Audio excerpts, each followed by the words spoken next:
Hello everyone, म engineer Brijkishore Prasad स्वागत गर्छु तपाईको हामी सबैको युट्युब च्यानल आइओए एन्ट्रान्स प्रिपरेसनमा। आजको भिडियो लेक्चर भनेको यो 6 वटा क्वेशन जुन तपाईले स्क्रिनमा देखिराख्नु भएको छ यसैको एन्सर हुनेछ। फर्स्ट कुरो भनेको कन्फर्मेसन पेज कसरी डाउनलोड गर्ने, सेकेन्ड कुरो भनेको यदि रिभ्यू रजिस्ट्रेसन पेजमा जाँदाखेरि यो फर्म इज अन्डर प्रोसेसिङ लेखिरहेको छ भने त्यसको मिनिङ के हो, अथवा मेरो फर्म भेरिफाई भयो कि भएन त्यो कसरी थाहा पाउने।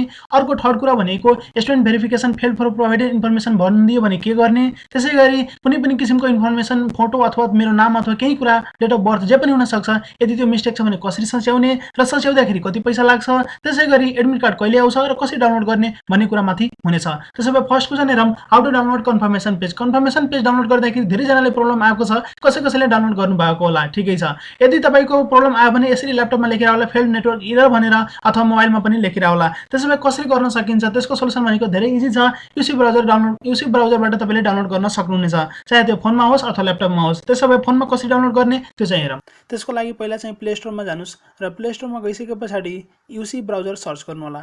यूसी ब्राउजर सर्च गरिसके पछाडि त्यसलाई डाउनलोड गर्नु होला अथवा भनौँ इन्स्टल गर्नु होला। त मैले चाहिँ अलरेडी इन्स्टल गरिसकेको छु, त्यही भएर यहाँ ओपनको अप्सन छ, मैले चाहिँ यो ब्राउजरलाई ओपन गरेँ।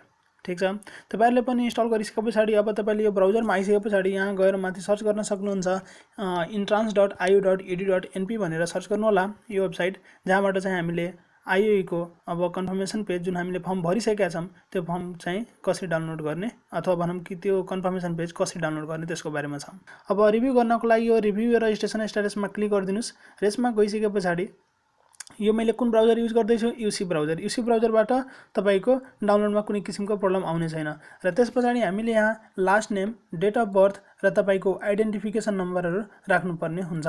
त मैले कुनै एउटा एकजना स्टुडेन्टको चाहिँ यो तीनटै कुरा राख्न गइरहेको छु। ध्यान दिनु होला, डेट अफ बर्थ राख्दाखेरि तपाईको बीएस मा राख्नुहुन्छ भने बीएस राख्नु होला, एडी मा राख्नुहुन्छ भने एडी मा राख्नु होला। त्यसैगरी आइडेन्टिफिकेसन नम्बरमा यदि तपाईको ड्याश छ, स्ल्याश छ, जे छ, तपाईले जे भर्नु भएको थियो त्यो एक्ज्याक्टली त्यही राख्नु होला, अनि मात्रै आउनेछ। भ्यूमा स्ट्याटसमा क्लिक गरेर अब चाहिँ हाम्रो कन्फर्मेसन पेज हेर्ने छ। त्यसपछि सेभ कन्फर्मेसन पेज तल पनि छ, माथि पनि छ, जहाँ क्लिक गर्दा पनि हुन्छ। मैले माथितिर क्लिक गरे।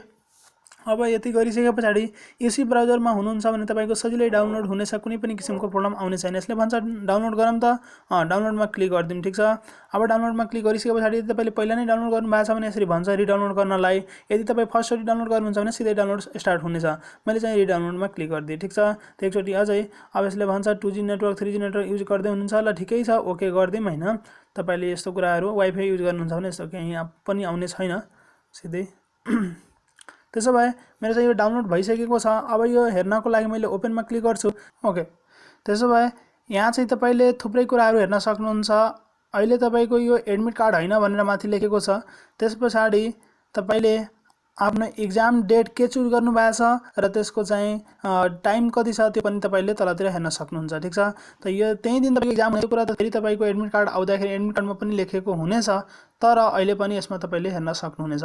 अहिले चाहिँ तपाईको यो कन्फर्मेसन पेज यसको काम चाहिँ केही पनि हैन, यसलाई प्रिन्ट गराउनु पर्दैन, किनभने यसलाई चाहिँ तपाईले एडमिट कार्डको रूपमा युज गर्न सक्नुहुन्न। एडमिट कार्ड भनेको अर्कै आउनेछ, जसमा रुल्स एन्ड रेगुलेसनहरु पनि थुप्रै कुराहरु लेखेको हुन्छ। एक्जाम दिँदाखेरि के रुल्स एन्ड रेगुलेसन फलो गर्नुपर्छ त्यो सबै कुरा एडमिट कार्डमा हुनेछ। ओके, त्यसोभए कन्फर्मेसन पेज हामीले डाउनलोड गरिसक्यौं। सेकेन्ड कुरा भनेको यदि तपाई रिभ्यू रजिस्ट्रेसनमा जानुहुन्छ भने तपाईको यो फर्म इज अन्डर प्रोसेसिङ लेखेको हुन सक्छ। रिभ्यू रजिस्ट्रेसनमा चाहिँ कसरी जाने त्यो चाहिँ एकचोटी हेरौँ। यदि तपाई ल्यापटपमा जानुहुन्छ भने पहिला entrance.io.edu.np मा जानु होला र त्यसपछि यहाँ रजिस्ट्रेसन स्ट्याटस छ, रिभ्यू रजिस्ट्रेसन स्ट्याटसमा जानु होला। किन जानुपर्छ यो, तपाईले फर्म त भरिसक्नु भयो, तर तपाईको फर्म चाहिँ एक्सेप्ट भयो कि भएन त्यो कुरा चेक गर्नको लागि रिभ्यू रजिस्ट्रेसन स्ट्याटसमा क्लिक गर्नुपर्ने हुन्छ। त्यसैले यसमा क्लिक गरिसके पछाडि तपाईले तीनवटा कुरा सोध्छ। लास्ट नेम, तपाईको नाम जे लेख्नु भयो नि त्यो लास्ट जुन नेम छ त्यो राख्नु होला, डेट अफ बर्थ राख्नु होला, एडी अथवा बीएस जुनसुकै राख्दा हुन्छ, आइडेन्टिफिकेसन नम्बर राख्नु होला। यो तीनटै कुरो भनेको तपाईले चाहिँ एकदमै विचार गरेर राख्नु होला, रङ हुनु पर्दैन। आइडेन्टिफिकेसन नम्बर भनेको के हो, तपाईले नागरिकता अपलोड गर्नुभयो भने नागरिकताको नम्बर हो। यदि तपाईले एडमिट कार्ड अपलोड गर्नुभयो भने एडमिट कार्डको सिम्बल नम्बर यदि तपाईले राख्नु भएको थियो भने सिम्बल नम्बर, यदि तपाईले रजिस्ट्रेसन नम्बर राख्नु भएको थियो भने रजिस्ट्रेसन नम्बर। त्यसपछि भ्यूमा स्ट्याटसमा क्लिक गर्नु होला र तपाईले आफ्नो फर्मको स्ट्याटस हेर्न सक्नुहुनेछ। त स्ट्याटसमा के देखाउँछ भन्दाखेरि यो फर्म इज अन्डर प्रोसेसिङ देखाएको हुन सक्छ। यसको मिनिङ चाहिँ के हो, यो भनेको तपाईको फर्म अहिलेसम्म चेक भएको छैन, तपाईको फर्म चेक हुनेछ र त्यसपछि तपाईको फर्म चाहिँ भेरिफाई हुनेछ। यदि कुनै पनि कुरा मिस्टेक भएन भने, यदि कुनै कुरा मिस्टेक भयो भने तपाईले कल आउनेछ र त्यसपछि तपाईको सच्याउनु पर्ने हुन सक्छ। त्यसो भए हामीले चाहिँ अब कहिलेसम्म यो भेरिफाई हुन्छ भन्ने कुरा जान्न पर्दाखेरि तपाईँको फर्म भनेको आयोले भेरिफाई गर्ने हो र त्यो भनेको माघ 9 गतेसम्म हुनेछ। ठिक छ। त्यसै गरी तपाईँले चाहिँ भेरिफाई भयो कि भएन चेक गर्नको लागि हरेक दिनमा एकचोटि तपाईँले चाहिँ लगइन गरेर त्यो कुरा 3वटा कुरा राखेर रिभ्यू रजिस्ट्रेसनमा गएर तपाईँले 3वटा जुन last name, date of birth र तपाईँको आइडेन्टिफिकेसन आइडी छ त्यो कुरा राखेर तपाईँले चेक गर्न सक्नुहुनेछ तपाईँको फर्म भेरिफाई भयो कि भएन। ओके, त्यसो भए थर्ड क्वेसनमा जाऊँ। How to review registration if it shows student verification fail for provided information. हुनसक्छ तपाईँले चाहिँ रिभ्यू रजिस्ट्रेसनमा जाँदाखेरि तपाईँको student verification fail for provided information यस्तो खाले आउन सक्छ। त्यसो भए यस्तो खाले केस भयो भने के गर्ने त?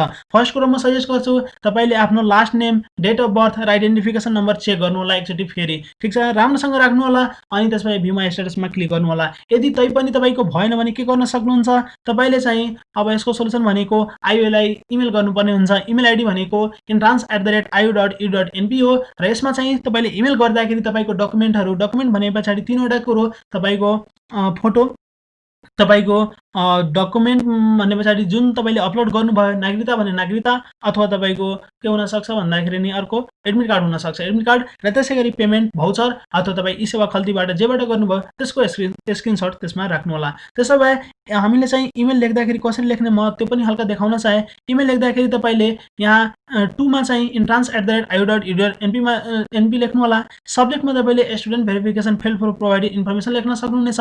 त्यसै गरी यहाँ चाहिँ तलतिर तपाईँले hello sir, I submitted my form and I am unable to review it from review registration option, it's showing student verification fail for provided information, I have attached my documents, please solve this issue, thank you भनेर लेख्न सक्नुहुनेछ।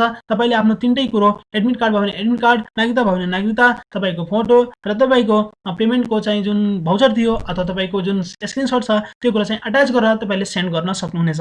अब यसरी send गर्दाखेरि तपाईँको इमेलको reply आउन सक्छ। यदि ढिला भयो भने के गर्ने, तपाईँले चाहिँ आफै पुल्चोकमा पनि जान सक्नुहुनेछ। पुल्चोक क्याम्पसमा जाने अथवा आफै जान सक्नुहुन्न भने तपाईँको साथी, दाइ, दिदी, जोसुकै रिलेटिभलाई तपाईँले पठाउन सक्नुहुनेछ, तर तपाईँको डकुमेन्टसँग पठाउनु पर्ने हुन्छ। ठिक छ, र यसरी पठाउँदाखेरि उहाँहरू गएर त्यहाँ चाहिँ प्रब्लम सोल्भ गराउन सक्नुहुनेछ। ओके, आशा छ यो कुरो चाहिँ बुझ्नुभयो होला। ओके, त्यसो भए अब चाहिँ हामी 4 नम्बरमा जाऊँ। How to correct in the form if I have already submitted the form. यदि तपाईँले फर्म सबमिट गरिसक्नुभयो र कुनै कुरा मिस्टेक भयो, हुनसक्छ तपाईँको नाम मिस्टेक भएको हुनसक्छ तपाईँको फोटो अथवा डकुमेन्ट मिस्टेक भएको हुनसक्छ, तपाईँको सिम्बल नम्बर, तपाईँको रेजिस्ट्रेसन नम्बर, आइडेन्टिफिकेसन नम्बर, तपाईँको डेट अफ बर्थ अथवा तपाईँको स्कुलको नाम, आमाको नाम, बुवाको नाम, जे पनि कुरा मिस्टेक हुनसक्छ। यदि त्यस्तो कुरा मिस्टेक भयो भने सच्याउनलाई के गर्नुपर्ने हुन्छ, तपाईँ चाहिँ पुल्चोक क्याम्पसमा जानुपर्ने हुन्छ। तपाईँ अथवा तपाईँको साथी, दिदी, दाइ, बहिनी जसले पठाउँदा पनि हुन्छ, तपाईँको डकुमेन्टसँग पठाउनु पर्ने हुन्छ। यसरी पठाउँदाखेरि तपाईँले चाहिँ अब पैसा पनि पे गर्नुपर्ने हुन्छ सच्याउँदाखेरि। सच्याउनको लागि पैसा के कसरी छ भन्दाखेरि फर्स्ट कुरो मानौँ तपाईँले चाहिँ नाम र तपाईँको फोटो र डकुमेन्ट बाहेकको कुरा मानौँ। ठिक छ, नाम होइन, तपाईँको डकुमेन्ट होइन, तपाईँको फोटो होइन, त्यो 3 कुरा बाहेक यदि तपाईँ कुनै कुरा सच्याउन चाहनुहुन्छ भने, यदि 6वटा कुरा सच्याउन चाहनुहुन्छ भने 150 लाग्नेछ र 7वटा भयो भने त्यो भनेको फेरि 150 जोडिनेछ। 6वटा सम्मको लागि तपाईँले 150 तिर्नुपर्ने हुन्छ। त्यो कुरा हुने भयो। यदि तपाईँ चाहिँ फोटो अथवा तपाईँको नेम र आइडी डकुमेन्ट करेक्सन गराउन चाहनुहुन्छ भने त्यसको लागि चाहिँ तपाईँले 500 पर डकुमेन्ट तिर्नुपर्ने हुन्छ। नेमको लागि, फोटोको लागि, आइडी डकुमेन्टको लागि। ठिक छ, एउटा फोटो अपलोड गराउनु पर्यो भने 500, अर्को डकुमेन्ट पनि अपलोड गराउनु पर्यो भने अर्को 500। र यो कुरा चाहिँ तपाईँले अहिले नै सोचिराख्नु पर्दैन। तपाईँ पुल्चोक क्याम्पसमा जानु होला, त्यहाँ चाहिँ उहाँहरूले सोध्नुहुन्छ तपाईँको के डकुमेन्ट चाहिँ गर्नुपर्ने छ, के कुरा मिस्टेक भएको छ, उहाँहरूले चाहिँ गरिदिनुहुनेछ र त्यति पैसा चाहिँ तपाईँबाट तिर्न लाउनुहुनेछ। जति भन्नुहुन्छ त्यति चाहिँ तिर्ने र त्यो पैसा भनेको त्यही तिर्नुपर्छ भन्ने छैन। उहाँहरूले चाहिँ तपाईँले हिमालयन ब्याङ्कमा पठाउन सक्नुहुनेछ। हिमालयन ब्याङ्क भनेको पुल्चोक क्याम्पसको नजिकै छ, त्यहाँ 2 मिनटको बाटो छ होइन, त्यहीँनिर छ। त उहाँहरूले चाहिँ भन्नुहुन्छ कि यति खाता नम्बरमा यो गएर पे गरेर आउनुहोस् अनि हामी तपाईँको सच्याइदिनेछौँ भन्नुहुनेछ। ठिक छ, त्यसो भए तपाईँको नेम, फोटो र आइडी डकुमेन्टहरू करेक्सन गर्दाखेरि मानव नेम चेन्ज गर्नु पर्यो अथवा कुनै एउटा फोटो नै अपलोड गर्नु पर्यो नयाँ, अथवा तपाईँको आइडी डकुमेन्ट जुन छ नागरिकता अथवा तपाईँको के भन्छ एडमिट कार्ड, त्यो कुरो चाहिँ राख्नु पर्यो भने तपाईँको 500 पर डकुमेन्टमा लाग्नेछ। त्यसै गरी यदि तपाईँको फोटो त अपलोड गर्नु भएको छ होइन, त्यो फोटो भनेको त्यसको रिजोल्युसन मिलेको छैन होइन, क्वालिटी राम्रो छैन, अथवा आइडेन्टिफिकेसन डकुमेन्टको पनि क्वालिटी राम्रो छैन, चिनिएको छैन भने त्यो लो रिजोल्युसन फोटो चेन्जको लागि तपाईँले 200 पर डकुमेन्ट तिर्नुपर्ने हुन्छ। यदि नयाँ नै हाल्नु पर्यो भने हैन तपाईले गलत कुरा नै हाल्दिनु भएको छ भने फोटोको सट्टामा अर्कै कुरा हाल्दिनु भएको छ भने त्यसको लागि 500 पर डकुमेन्टमा तिर्नुपर्ने हुन्छ। त यो कुरा चाहिँ छ फी स्ट्रक्चर। यदि तपाईले करेक्सन भनौँ न करेक्सनको लागि यो फर्म भर्दाखेरि पनि त्यो इरर करेक्सन चार्जहरु लेखिएको थियो, यो कुरा चाहिँ यहाँबाट मैले चाहिँ यो राखेको। त्यसैगरी 6 number when and how can I download admit card. Admit card भनेको अहिले अवेलेबल छैन। एडमिट कार्ड भनेको तपाईको माघ 9 गते पछाडी मात्रै अवेलेबल हुनेछ र त्यसपछाडी तपाईले डाउनलोड गर्न सक्नुहुनेछ। एडमिट कार्ड डाउनलोड गर्नको लागि अहिले त अवेलेबल हुँदैन, तर एडमिट कार्ड डाउनलोड गर्न मन लाग्यो भने एडमिट कार्ड डाउनलोड गर्नको लागि तपाईले entrance.io.edu.np मा जानु होला र त्यसपछि यहाँ एडमिट कार्डमा क्लिक गरेर यहाँ हुनेछ तपाईको प्रिन्ट योर एडमिट कार्ड भनेर त्यसमा क्लिक गरेर तपाईले गर्न सक्नुहुनेछ। तर अहिले अवेलेबल छैन। यहाँ लेखेको छ 2077 दशौं महिना 9 गते पछाडी मात्रै चाहिँ तपाईको अवेलेबल हुनेछ। ठीक छ। त तपाईको त्यहाँ पनि एडमिट कार्डमा क्लिक गर्दाखेरि रिभ्यू रजिस्ट्रेसन जस्तै तीनवटा कुरा माग्ने छ। तपाईको लास्ट नेम, तपाईको डेट अफ बर्थ र आइडेन्टिफिकेसन नम्बर राखिसके पछाडी यहाँ प्रिन्ट योर एडमिट कार्ड हुन्छ। तपाईले एडमिट कार्ड प्रिन्ट गर्न सक्नुहुनेछ।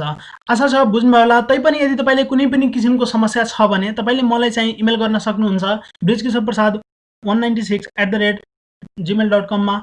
त्यसैगरी IOE Entrance Preparation 196@gmail.com मा तपाईले इमेल गरेर मलाई पनि सोध्न सक्नुहुनेछ। आशा छ बुझ्नुभयो होला। यदि तपाईले यो भिडियो राम्रो लाग्यो भने लाइक गरिदिनु होला, कमेन्ट गरिदिनु होला, आफ्नो साथीभाइ दिदीबहिनीसँग शेयर गरेर च्यानललाई सब्स्क्राइब गरिदिनुस्। यति गरिदिएकोमा हजुरलाई धेरै धेरै धन्यवाद। नमस्कार। जय नेपाल टेक।